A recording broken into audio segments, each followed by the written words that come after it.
Ölkəmizdə körpə fidanların vətənpərvər ruhda böyüməsi üçün körpələr evi uşaq bağçalarında bir sıra vətənpərvərlik tədbirləri təşkil edilir. Əməkdaşlarımız Şəmkir rayonu Qədimqala kənd körpələr evi uşaq bağçasında olub. Bağça binasının köhnə olmasına baxmayaraq, burada fəaliyyət göstərən tərbiyəçilər uşaqlarımızın gələcəkləri üçün əllərindən gələni əsirgəmirlər. Balaca fidanlara şeir söyləmək, saymaq, hətta hərfləri tanımağı, düzgün oturuş qaydalarını öyrədirlər. Hazırda isə fidanlarımız mənfur qonşularımız tərəfindən Xocalıda baş verən soyqırım ilə əlaqədar keçirilən tədbirdə hazırlıq işləri görürlər. Fidanlarımız bu yaşda Xocalıya aid bir sıra vətənpərvərlik mövzularında şeirlər söyləyirlər.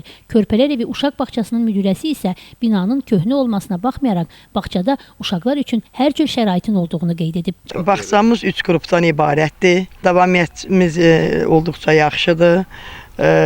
Bağçada Xocalı soyqırımına keyfiyyət çox əladır. Uşaqlarımız normal qida ilə qidalanırlar. Cəmilə Nəsir qızı, Kamran Əsbaralı, Rəvan Məmmədli bugün informasiya proqramı üçün.